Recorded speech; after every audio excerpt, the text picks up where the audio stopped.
Bab 1261. Apa yang harus kulakukan? Apa yang harus kukatakan? Markus akan mengira ada sesuatu yang terjadi antara aku dan Tuan Aaron kalau dia datang ke sini dan melihat kita sedang makan malam diterangi cahaya lilin. Bagaimana aku harus menjelaskannya padanya? Pikir Ani panik. Ada apa, Ani? Kenapa kamu diam saja? Tanya Markus penasaran setelah beberapa saat.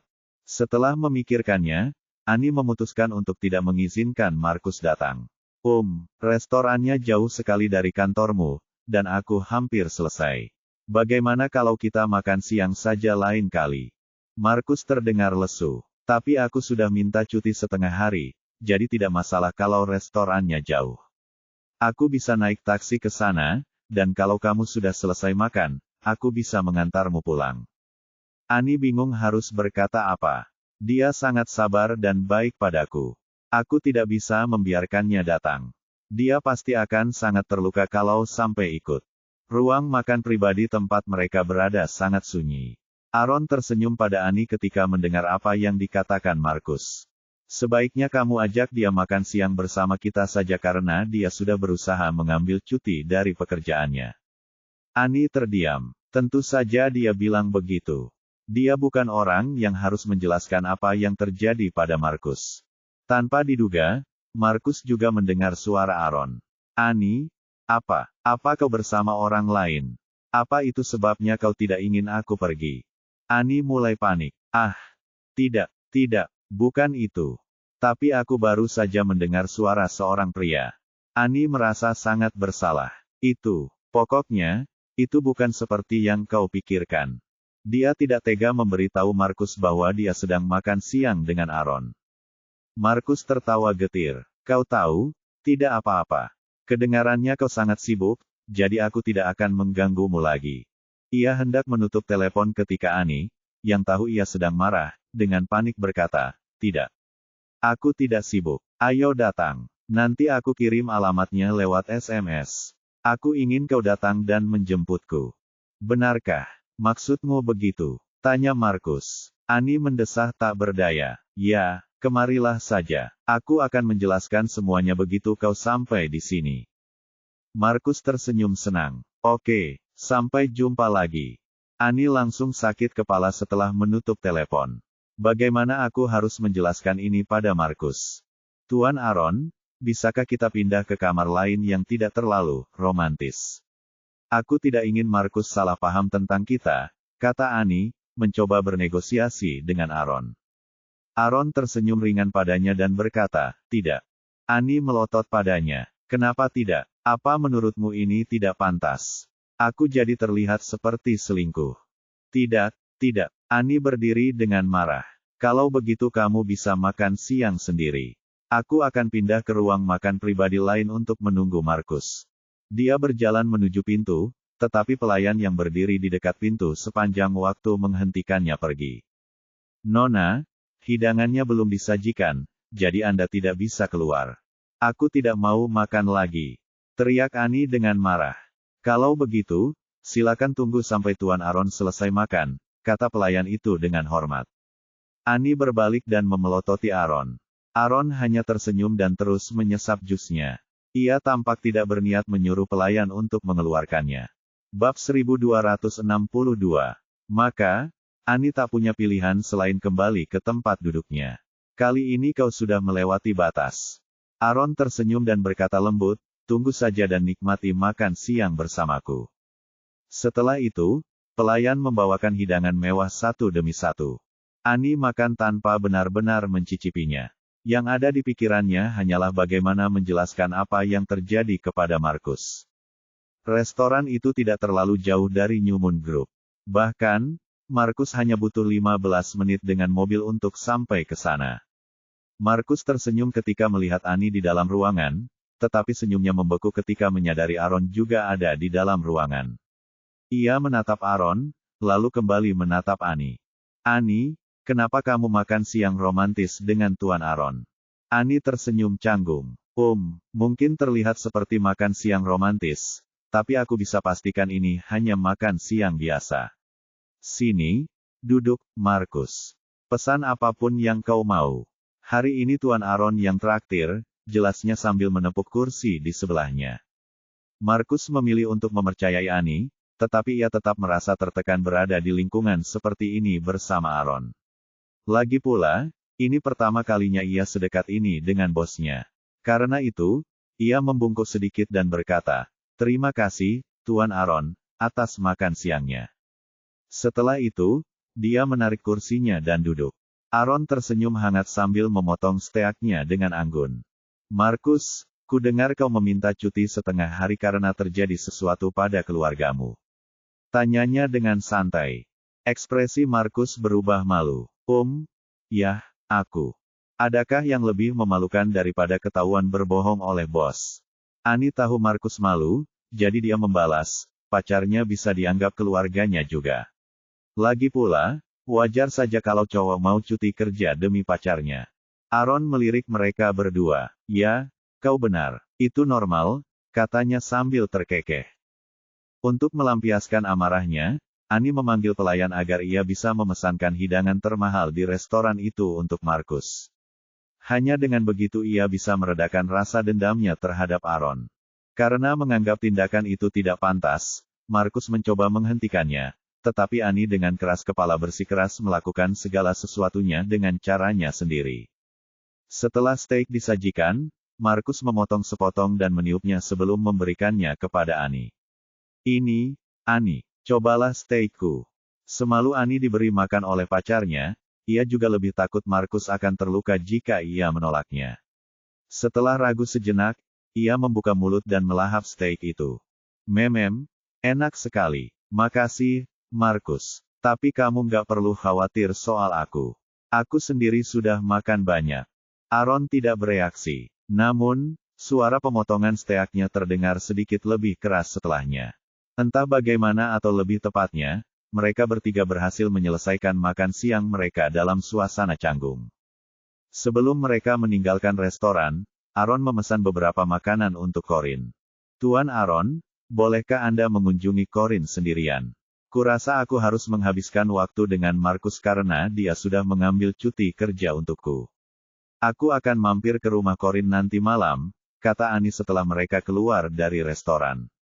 Bagaimana mungkin ia tidak pergi, ketika melihat Markus menatapnya dengan mata anak anjingnya.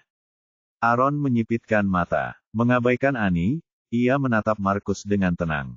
"Markus, aku anggap ini sebagai waktu makan siangmu saja dan tidak akan memotong gajimu jika kau kembali bekerja sekarang." Markus awalnya senang dengan tawaran itu, tetapi dia memutuskan untuk menolak tawaran itu setelah melihat Annie. "Terima kasih, Tuan Aaron. Saya menghargai tawaran baiknya, tapi saya yakin rapatnya sudah selesai, jadi tidak ada gunanya saya kembali sekarang. Sebaiknya saya memanfaatkan cuti ini sebaik-baiknya untuk menghabiskan waktu bersama pacar saya." Bab 1263. Aaron tersenyum mengancam, membuat Markus merinding. Sesaat, ia berpikir akan memecatnya. "Baiklah kalau begitu. Selamat tinggal, Tuan Aaron. Kami berangkat sekarang," kata Annie, memecah keheningan sambil menarik Markus ke pusat perbelanjaan dekat restoran. Aaron tetap berdiri di tempatnya, tenggelam dalam pikirannya selama beberapa menit sebelum masuk ke mobilnya. Annie menyeret Markus ke pusat perbelanjaan dan membuka pintu kaca sebelum melirik diam-diam ke arah asal mereka. Ia menghela napas lega ketika melihat mobil Aaron akhirnya melaju. Markus menatapnya dengan cemas. "Annie, ada apa denganmu dan Tuan Aaron? Kenapa dia tampak sangat membenciku?" Annie tersentak kembali ke masa kini dan menatapnya dengan malu. "Maaf, Markus. Aku tidak bermaksud merepotkanmu." Markus cepat-cepat menggelengkan kepalanya. "Bukan, aku tidak bermaksud begitu. Aku hanya khawatir dia mencoba merebutmu dariku. Maksudku, aku pasti akan kalah dalam pertarungan melawannya." Annie tersenyum malu. "Kamu terlalu banyak berpikir. Semua orang di kantor tahu dia itu playboy yang suka menggoda setiap wanita yang ditemuinya. Kamu tidak perlu menganggapnya serius meskipun dia tertarik padaku. Aku yakin itu hanya fase." Markus tampak lebih rileks setelahnya. "Kukira kau juga akan jatuh cinta pada pria yang lucu, menawan, dan sukses seperti Tuan Aaron." Baiklah, lupakan saja. Kita tidak usah membicarakannya lagi. Ini meninggalkan rasa tidak enak di mulutku, kata Ani malu-malu. Kita seharusnya bersenang-senang di pusat perbelanjaan karena kamu sudah meluangkan waktu untuk pulang kerja. Kamu pasti masih lapar karena kamu belum makan banyak tadi. Ayo, aku belikan makan siang lagi. Aaron menabrak Tommy, yang sedang berjaga di pintu masuk utama, begitu tiba di rumah. Sesaat tertegun, ia lalu melotot ke arahnya. Apa yang kau lakukan di sini? Tommy mengangguk sopan padanya. Halo, Tuan Aaron. Tuan Jeremy memerintahkan saya untuk tetap di sini demi melindungi Nona Corin. Aaron mengerutkan kening dan mendengus. Sungguh tidak perlu. Katakan pada Tuan Jeremy bahwa Sante dan aku akan melindungi Corin. Si brengsek itu tidak perlu mengkhawatirkannya. Setelah bekerja dengan Jeremy selama bertahun-tahun, Tommy telah melatih dirinya untuk tidak menunjukkan emosi apapun, bahkan ketika diprovokasi. Ia tersenyum sopan dan berkata, seberapapun brengseknya majikan saya, dia tidak akan pernah sebrengsek Anda, Tuan Aaron. Ini seperti orang yang menyalahkan orang lain. Aaron terdiam. Aku tahu aku menyebalkan, tapi apakah semua orang juga melihatku seperti itu? Ia tak bisa membantah karena Tommy benar. Namun, itu tak berarti ia harus membiarkannya tinggal. Kamu bisa kembali sekarang karena aku kembali untuk menjaga Corin. Tommy tetap berdiri di tempatnya. Ya, kau sudah kembali, tapi bukan berarti aku bisa meninggalkan tugasku. Lagi pula, aku yang bekerja dan kau yang kembali tidak ada hubungannya. Aaron memang sudah kesal sejak awal, tapi kata-kata Tommy malah memperburuk keadaan. Kamu kenapa?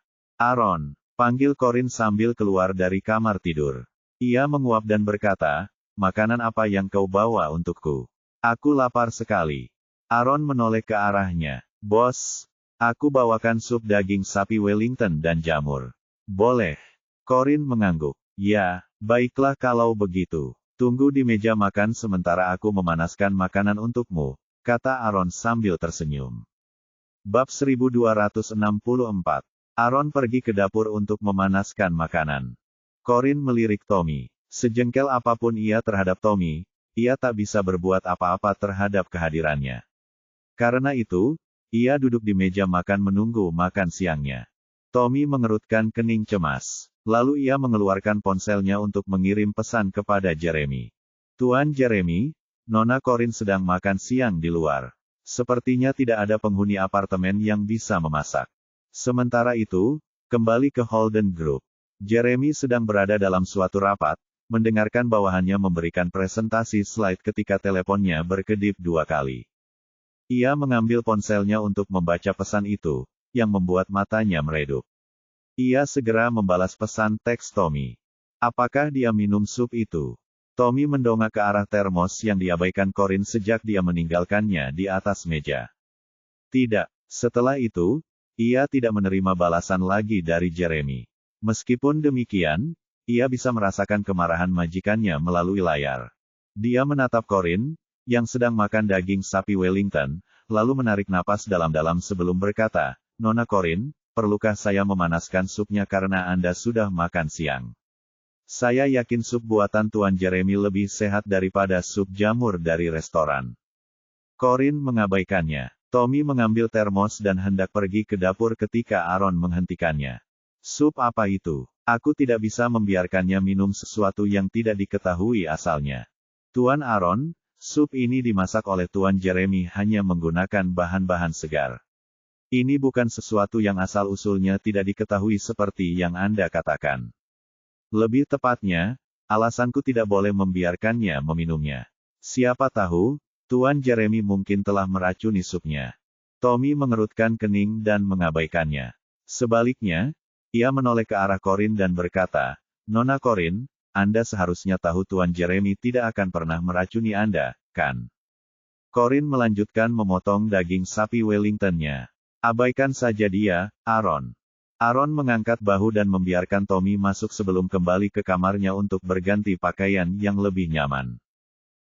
Namun, tak lama setelah ia masuk ke kamarnya, ia keluar lagi dengan ekspresi bingung. Bos, ada yang menggeledah lemariku. Ya, aku kata Corin sebelum menggigit lagi beef Wellington-nya. Kamu jarang masuk ke kamarku. Kenapa kamu menggeledah lemariku hari ini? Tanya Aaron bingung. Jason datang pagi ini. Aku tidak sengaja mengotori bajunya, jadi aku memberinya bajumu. Aaron pura-pura marah. Bos, tahu nggak sih betapa mahalnya semua bajuku? Kok bisa-bisanya kamu kasih tanpa minta izin? Corin memutar bola matanya ke arahnya. Aduh, mahal sekali. Iya. Aku belikan yang baru saja. Aaron tersenyum. Aku cuma bercanda. Senang bisa membantu. Maksudku sebenarnya, aku harus membelikan pacarmu baju baru daripada membiarkannya memakai baju bekasku. Corin meliriknya sinis. Omong kosong apa yang kau bicarakan? Dia bukan pacarku. Bahkan, aku tidak punya pacar.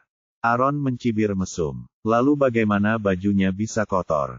Corin terdiam. Aku harus benar-benar membersihkan otaknya dengan sabun agar dia berhenti memikirkan hal-hal kotor. Apa kau serius berpikir kita bisa melakukan sesuatu saat aku sedang hamil 8 bulan? Tanya Corin sambil menyeringai. Oh, kau benar. Sayang sekali. Corin sekali lagi terdiam. Tommy mengeluarkan semangkuk sup dan meletakkannya dengan lembut di depan Corin. Nona Corin, saya sudah memanaskan supnya untuk Anda. Bagaimana kalau Anda mencobanya? Bab 1265. Corin melirik sup dan melanjutkan memakan daging sapi Wellington-nya. Tommy menatapnya tanpa daya sebelum kembali ke tempatnya di pintu masuk utama. Aaron mengendus supnya. Sup ini baunya kurang sedap. Kayaknya Pak Jeremy nggak jago masak deh. Tommy terdiam, drama baru. Corin meletakkan garpu dan pisaunya setelah kenyang. Ia telah menghabiskan semua beef Wellington dan setengah sup jamur. Sup yang dimasak Jeremy untuknya tetap utuh. Tepat ketika Tommy hampir putus asa, Corin tiba-tiba mengambil semangkuk sup. Matanya langsung berbinar. Nona Corin mungkin bersikap seolah-olah dia tidak peduli pada Tuan Jeremy, tapi aku tahu dia masih punya perasaan khusus padanya. Dia pasti menunggu supnya dingin sebelum meminumnya. Seandainya Tuan Jeremy ada di sini, dia pasti senang sekali melihat Nona Corin minum sup buatannya, pikir Tommy. Dengan pemikiran itu, dia diam-diam mengeluarkan ponselnya untuk mengambil beberapa foto Corin yang sedang minum sup. Namun, setelah dia mengarahkan kameranya ke arahnya, Corin tiba-tiba berdiri setelah meniup sup dan berjalan ke sudut ruang tamu untuk menuangkan sup ke mangkuk makanan Mimi. Melihat hal itu, Mimi berjalan dengan anggun untuk meminum sup itu. Corin mengelus kepala Mimi dengan penuh kasih sayang dan berkata, minumlah. Ini semua milikmu. Tommy terdiam. Ia tak sengaja mengirim foto-foto itu ke Jeremy, dan sudah terlambat untuk menghapusnya. Ia menatap layar dengan panik dan melihat Jeremy telah menerima foto-foto itu. Sial, Tuan Jeremy pasti marah besar kalau lihat foto-foto itu. Tommy benar. Ekspresi acuh tak acuh Jeremy berubah sedingin es ketika dia melihat foto Corin yang memberi makan sup kepada kucing. Bawahan yang memberikan presentasi mengira dia salah bicara dan mulai berkeringat dingin. Tak hanya itu, suhu di ruangan itu tiba-tiba turun drastis. Tak seorang pun berani bernapas keras. Pertemuan baru saja berakhir ketika Sofia tiba di gedung Holden Group. Jeremy keluar dari ruang rapat dengan ekspresi muram, membuat semua karyawan mundur ketika melihatnya. Entah kenapa, mereka merasa Jeremy terlihat lebih menakutkan dari biasanya hari itu. Sofia baru saja duduk di sofa di luar kantor Jeremy ketika ia melihat Jeremy berjalan ke arahnya. Ia segera bangkit dan menghampiri Jeremy sambil membawa sebuah wadah. Jeremy, kamu pasti lelah setelah rapat. Aku membawakanmu beberapa potong buah. Kamu bisa memakannya untuk mengisi kembali energimu. Jeremy sudah terbiasa melihat Sofia muncul di kantornya, jadi ia tidak berhenti untuk menyapanya. Ia hanya mendorong pintu hingga terbuka dan berkata, kau tidak perlu datang jauh-jauh untuk memberiku ini. Sofia mengikutinya ke kantornya. Aku tidak datang jauh-jauh. Kau seharusnya tahu aku tidak punya banyak teman di sini. Malahan, kau satu-satunya orang yang bisa kuajak bicara saat aku bosan. Jeremy duduk di kursi kantornya dan menggosok pangkal hidungnya. Kembalilah ke Molomia kalau kau bosan. Sofia pura-pura marah. Apa kau benar-benar ingin aku kembali ke Molomia? Kau memang teman yang baik. Jeremy meliriknya dengan acuh tak acuh. Semua keluarga dan temanmu ada di Molomia. Apa gunanya kau tinggal di sini? Bab 1266.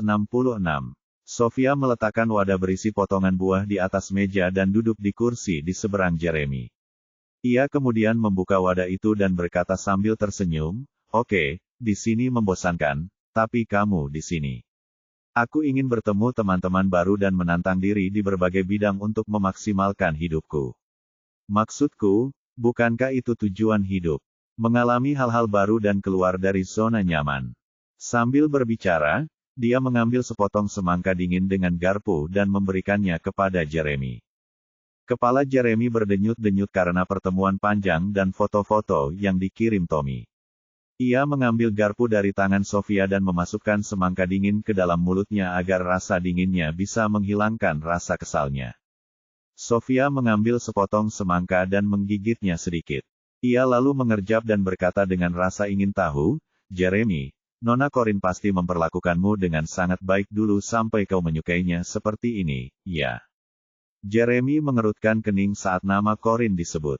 Setelah beberapa lama, ia bertanya balik, seberapa baik dia harus memperlakukanku agar disebut memperlakukanku dengan baik. Sofia menopang dagunya dengan tangan sambil terus memakan semangka. Contohnya aku akan membawakanmu buah potong tanpa kau minta. Atau meneleponmu untuk menanyakan kapan kau pulang. Atau memasak makanan kesukaanmu untuk makan malam. Atau membuat kejutan-kejutan kecil untukmu. Atau sering-sering menunjukkan betapa aku mencintaimu. Wajah Jeremy menggelap, tapi kemudian tiba-tiba ia tersenyum mengejek. Menggelikan sekali. Si kecil itu tidak pernah melakukan semua itu. Astaga, kurasa dia bahkan tidak tahu apa makanan favoritku. Sofia pura-pura kaget ketika melihat Jeremy terdiam. Apa? Jangan bilang dia tidak pernah melakukan semua itu untukmu. Maaf, Jeremy. Aku tidak tahu kalau hubunganmu sepihak. Jeremy terus menunduk. Hubungan sepihak? Ya, kata-kata yang tepat untuk menggambarkan hubunganku dengan si brengsek itu. Dari awal sampai akhir, dia nggak pernah serius sama aku. Kalau nggak, dia nggak akan meninggalkanku tanpa sepatah kata pun. Jeremy menertawakan dirinya sendiri. Lagi pula, ia belum pernah kalah sekalipun selama 30 tahun hidupnya, namun Corin berhasil mempermainkannya. Sofia berdeham malu. Jeremy, maaf ya, aku sudah menyinggung sesuatu yang membuatmu tidak senang. Bagaimana kalau kita ganti topik? Beberapa hari lagi ulang tahunku yang ke-25. Jeremy tersadar dari lamunannya dan menatapnya. Oh, kamu mau hadiah apa? Kamu tinggal bilang ke Tommy, nanti dia yang urus. Sofia mendesah diam-diam. Dia masih Jeremy yang dulu. Dia tidak pernah menganggap serius hadiah ulang tahunku. Tapi kali ini, aku tidak akan meminta hadiah darinya. Kau boleh memberiku apapun yang kau mau, Jeremy. Tapi ada sesuatu yang kuinginkan kau bantu. Jeremy menatapnya. Apa? Sofia tersenyum polos. Yah, ini pertama kalinya aku merayakan ulang tahunku di sini, jadi aku ingin merayakannya. Tapi, aku tidak punya banyak teman atau keluarga di sini, jadi bisakah kamu mengajak beberapa temanmu untuk datang ke pesta? Aku ingin ada banyak orang yang merayakan bersamaku. Oh, itu tidak terlalu sulit, pikir Jeremy, lalu mengangguk dan berkata, tentu. Aku akan meminta Zeke untuk mengundang semua orang yang dikenalnya. Sofia sangat senang. Dia tersenyum dan berkata, oh, terima kasih banyak, Jeremy. Dulu di Molomia, aku dan teman-temanku berpesta sampai pagi. Tapi aku tidak punya teman di sini, dan aku juga tidak sehebat itu. Aku kenal Zeke dan teman-temanmu, jadi aku agak malu bertanya pada mereka. Senang sekali kamu mau membantuku. Jeremy mengambil kopinya dan menyeruputnya tanpa sadar. Bab 1267. Sofia menyadari perhatian Jeremy tidak sepenuhnya tertuju padanya. Setelah memikirkannya, ia berkata, ngomong-ngomong, kalau boleh, bisakah kau mengundang Nona Corin juga? Kami memang tidak terlalu baik saat pertama kali bertemu, tapi aku tetap ingin berteman dengannya. Bisakah kau memintanya untukku? Saat nama Corin disebut, Jeremy menoleh ke arahnya. Kenapa kamu begitu ingin berteman dengannya? Sofia menyeringai dan berkata, Kita berteman, Jeremy, jadi aku juga harus berteman dengan istrimu, kan? Dengan begitu, kita bisa menghabiskan waktu bersama. Jeremy menyipitkan matanya. Mungkin hanya kau yang berpikir begitu.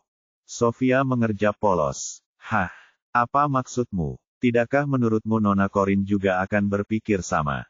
Jeremy melirik dahi Sofia yang diperban. Dia tidak akan membenturkan kepalamu ke meja kalau dia berpikiran sama denganmu. Sofia menyentuh perban di dahinya. Oh, maksudmu ini. Aku pasti sudah melupakannya kalau kau tidak menyinggungnya. Jeremy, aku tidak peduli dengan apa yang terjadi kemarin. Kurasa aku mengerti maksudnya. Maksudku, ya, kami berdua berteman. Tapi perempuan mana yang tidak cemburu kalau melihat suaminya jalan dengan perempuan lain? Jadi, tidak apa-apa. Aku bersedia membuka lembaran baru dan berteman dengan Nona Corin. Dia pikir Corin melakukannya karena cemburu. Heh, Jeremy tak menyangka Corin akan menyakiti wanita lain demi dirinya. Ia pikir Corin melakukannya hanya karena marah. Tak ada seorang pun di dunia ini yang bisa membuatnya cemburu. Sofia merasa sebaiknya ia pergi karena ia tahu tinggal lebih lama hanya akan membuat Jeremy kesal. Penting baginya untuk tahu kapan harus mundur. Maka, ia berdiri dan berkata, "Baiklah, aku akan berhenti minum-minum agar kamu bisa kembali bekerja. Jangan lupa makan buahnya. Kamu harus jaga diri baik-baik. Dan jangan lupa pesta ulang tahunku juga." Jeremy mengangguk, tetapi tidak beranjak untuk mengantarnya. Tatapannya tertuju pada buah-buahan yang sudah dipotong setelah Sofia pergi. Corin tidak akan pernah merindukanku dan dia tidak akan pernah membawa buah-buahan yang sudah dipotong ke kantorku. Dasar anak kecil egois sialan. Corin terus bersin. Lalu ia menggosok hidungnya dan bergumam, siapa yang sedang mengejekku sekarang? Aaron mengetuk pintunya sebelum masuk. Bos, aku dengar kamu bersin tadi.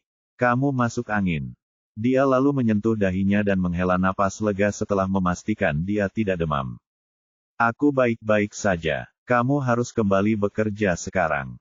Tidak adil membiarkan Sante mengerjakan semua pekerjaan sementara kamu tidak melakukan apa-apa.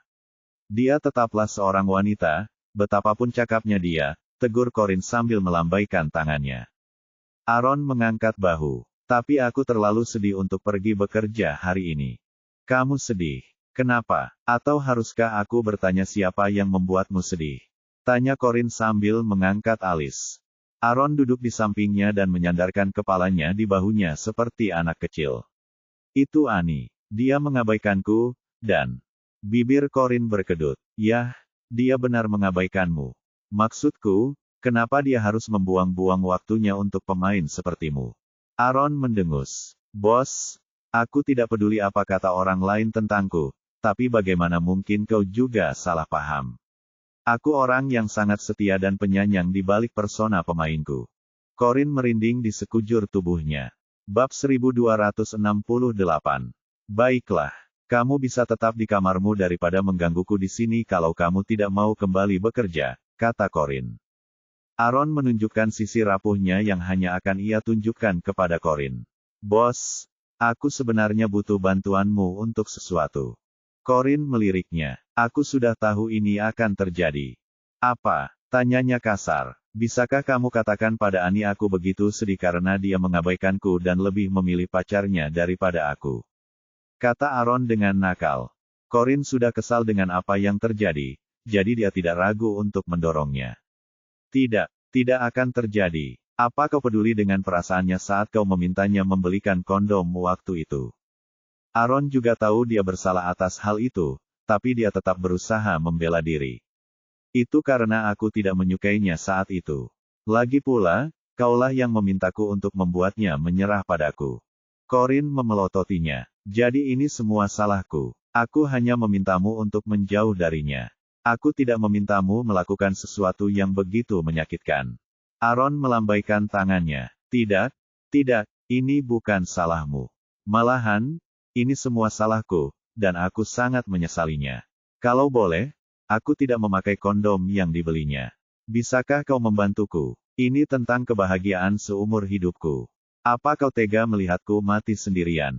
Corin mendengus. Maaf, Tapi aku tidak mau membantu kalian para pria lagi. Kalian hanya menginginkan Ani karena dia sekarang bersama orang lain. Coba kutanyakan sesuatu, apa kalian masih mau bersamanya setelah keasyikannya hilang?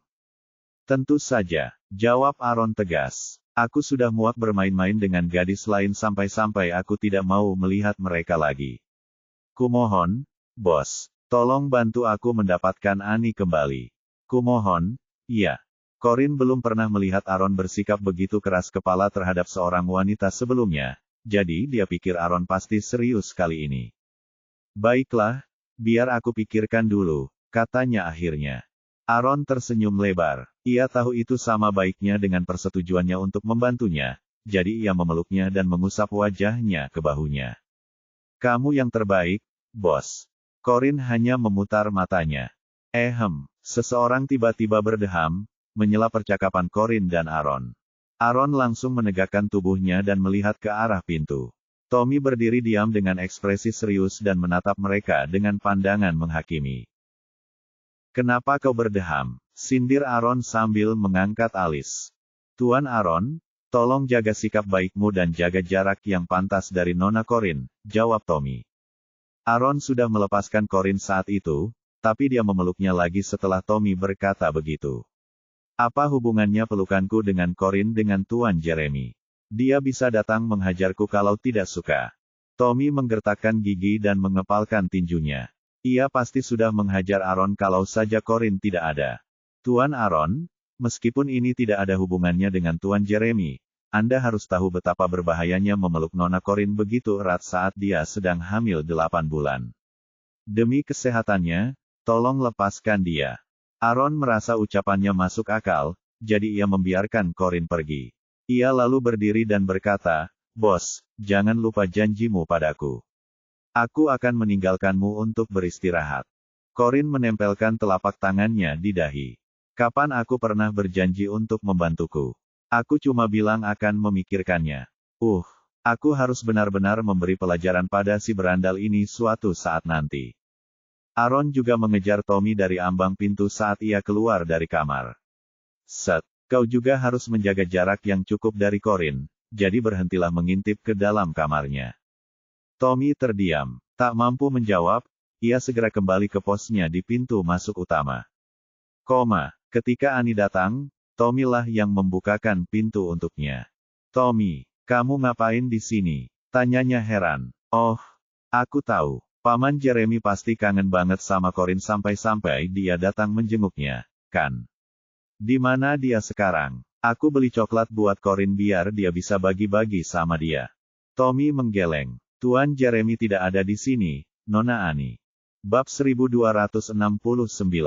Apa, Paman Jeremy tidak ada di sini? Kalau begitu, kenapa Paman di sini? Tanya Ani bingung. Dia memintaku untuk tinggal di sini untuk melindungi Nona Corin. Bibir Ani berkedut. Ya ampun, dia payah banget. Apa dia nggak tahu kalau yang Corin butuhkan sekarang adalah dia menghabiskan waktu bersamanya, alih-alih memintamu untuk tetap tinggal demi melindunginya. Tahu nggak, lupakan saja, aku mau ketemu Corin sekarang. Setelah itu, dia masuk ke kamar Corin dengan sekotak coklat di tangannya. Tommy mendesah tak berdaya, lalu ia mengirim pesan kepada Jeremy, Tuan Jeremy, apakah Anda akan mengunjungi Nona Corin nanti? Beberapa menit kemudian, dia menerima balasan darinya. Apakah dia bilang ingin bertemu denganku? Tidak, dia tidak mengatakan apa-apa. Kali ini, Jeremy menjawab lebih cepat. Oke, yang perlu kau lakukan hanyalah mengawasinya. Tommy mendesah lagi. Dimengerti, Tuan. Entah kenapa, ia malah lebih panik daripada Jeremy. Ia baru saja menyimpan ponselnya ketika melihat Ani keluar dari kamar Corin. Dia memberinya beberapa coklat. Ini untukmu. Untukku, ulang Tommy dengan heran. Tidak apa-apa, Nona Ani. Simpan saja untuk dirimu sendiri. Corin memintaku untuk memberikannya padamu. Katanya kau sudah berjaga di sini seharian tanpa makan atau istirahat. Dia bahkan menyuruhku mengambilkanmu kursi dan sesuatu untuk diminum dan dimakan. Setelah itu, Ani membawa kursi dari meja makan sebelum berlari kembali ke dapur untuk mengambilkannya roti dan air. Tommy sebenarnya cukup tersentuh oleh gestur itu. Nona Corin mungkin tidak menyambutku di sini, tapi bagaimanapun juga, dia tetap peduli padaku. Dia wanita yang baik. Corin juga bilang, pasti sulit bekerja bagi seorang kapitalis rakus seperti Paman Jeremy, kata Annie. Tommy terdiam. Ya, Pak Jeremy mungkin terlihat dingin dan acuh tak acuh, tapi sebenarnya dia cukup baik padaku. Dia tidak pernah melarangku istirahat atau makan siang di luar. Akulah yang tidak mau pergi karena aku tidak mudah lapar. Annie menatapnya dengan simpati. Teruslah, teruslah. Aku tak bisa membayangkan betapa sulitnya bekerja untuk Paman Jeremy. Maksudku, aku bisa, karena aku pernah bekerja dengannya. Sekali saja sudah cukup bagiku, dia lebih dingin dan lebih kejam dari biasanya saat bekerja. Bayangkan kau harus menghadapinya setiap hari. Aku pasti sudah berhenti sejak lama kalau jadi kau. Tommy sekali lagi terdiam. Tiba-tiba Annie teringat sesuatu. Ngomong-ngomong, Paman Jeremy. Namun, sebelum Annie sempat menyelesaikan kalimatnya, ia merasakan seseorang datang dari belakangnya dan berbisik di telinganya, "Kalian makan apa? Ada yang buat aku." Dia langsung melompat dari tempat duduknya seolah-olah baru saja melihat hantu sebelum berkata, "Bagianmu. Bagianmu ada pada Corin. Kau bisa mengambilnya sendiri." Aaron menyilangkan tangan dan tersenyum. "Ada yang tidak suka aku masuk ke ruang bos. Maukah kau berbaik hati mengambilnya untukku?" Baik Tommy maupun Annie terdiam. Pada akhirnya, Annie pergi ke kamar Corin untuk mengambilkan coklat untuk Aaron. Bab 1270. Aaron mengambil coklat itu dari tangan Annie. Alih-alih memakannya, ia hanya menatapnya. "Kamu beli ini, atau Markus?" "Sebenarnya, Markus yang membelikannya untukku," kata Annie jujur. Aaron mengangkat sebelah alisnya. "Jadi dia berhasil memikatmu dengan coklat murahan ini. Mendingan dia nggak usah beli aja. Cuma coklat dari ahli coklat yang enak dimakan." Annie tidak suka sikapnya. "Tuan Aaron, Anda bisa mengembalikan coklatnya kalau Anda tidak mau memakannya. Tapi Anda harus tahu, tidak semua orang kaya atau bisa menghabiskan ribuan dolar untuk sekotak coklat seperti Anda." Aaron tersenyum pada Annie. "Yah, itu jelas tidak berlaku untukmu. Paman Jeremymu bahkan bisa menyewa ahli coklat untuk datang ke rumahmu dan membuat coklat khusus tepat di depan matamu, kan?" Mata Annie berbinar. "Aku bisa, tapi Markus tidak bisa. Keluarganya tidak sekaya itu, jadi dia tidak mungkin membuang-buang uang untuk hal-hal remeh seperti coklat." Aaron terkekeh pelan. "Mana mungkin boros kalau dia beliin buat pacarnya. Dia akan membelikannya untukku kalau aku bilang aku menginginkannya, tapi aku tidak mau dia menghabiskan uang untukku." "Jelas Annie." Aaron tersenyum dan menggelengkan kepala. Ia lalu meletakkan coklat itu di meja kopi, berdiri, dan memandangnya dengan merendahkan. "Tidakkah kau tahu bahwa lebih baik tidak menikahi seseorang yang lebih miskin darimu? Tentu, kau boleh mencoba berhemat sekali atau dua kali, tetapi seiring waktu, kau akan membencinya karena tidak bisa memberimu kehidupan yang baik." Annie tak berani membalas tatapannya. Ia berpaling dan berkata, "Bagaimana mungkin aku menikah dengan orang yang lebih miskin dariku? Bukankah kau yang bilang kalau Markus berasal dari keluarga yang sangat baik? Kedua orang tuanya intelektual, dan kau bahkan bilang dia pemuda yang sangat berbakat." Aaron mendengus. "Aku cuma bilang itu dari sudut pandang karyawan perempuan lain di perusahaan. Kok bisa-bisanya aku menebak kamu jatuh cinta sama dia secepat itu?" Annie tidak suka bagaimana dia menyiratkan bahwa dia meninggalkannya dan langsung beralih ke pria lain. Padahal, mereka memang tidak bersama sejak awal. "Aku hanya ingin seseorang yang bisa diandalkan dan akan mencintaiku seumur hidupku. Dengan kata lain, uang bukan urusanku." Aaron tak habis pikir betapa naifnya Annie. Ia mendekatkan diri dan berkata, "Annie, meskipun kau tak memilihku, kau takkan bisa terpikat oleh pria yang memberimu coklat murahan. Kau pantas mendapatkan yang lebih baik dari ini." Telinga Annie memerah. Ia spontan mundur sebelum tertawa getir. "Terima kasih sudah begitu menghargaiku." Aaron mendesah. "Aku serius. Kau seharusnya tidak mudah percaya pada pria. Tidak punya uang untuk dibelanjakan untukmu dan tidak mau mengeluarkan uang untukmu adalah dua hal yang berbeda." Annie sedikit terkejut mendengarnya. Sambil mengerutkan kening, ia berkata, "Aku tak pernah menyangka akan mendengar kata-kata itu keluar dari mulutmu, Tuan Aaron." Aaron hanya mengelus kepalanya dan berkata, "Tetaplah bersamanya kalau kau mau. Aku janji tidak akan mencoba merusak hubungan kalian lagi. Tapi ingat ini, aku akan selalu menyambutmu kembali." Annie terdiam. Apa maksudnya? Selama 3 hari berikutnya, Tommy akan berjaga di apartemen Corinne dari pagi hingga pengawal lain yang disewa keluarga Holden datang untuk berganti shift dengannya di malam hari. Corinne, Sante, dan Aaron mulai terbiasa dengan pengaturan ini. Lagi pula, mereka tidak bisa mengusir mereka, dan tidak terlalu buruk memiliki pengawal gratis yang menjaga apartemen. Suatu pagi, Tommy berdiri berjaga di pintu masuk seperti biasa sementara Sante dan Aaron pergi bekerja, meninggalkan Corinne sendirian bersamanya. Bel pintu tiba-tiba berbunyi sekitar pukul 10.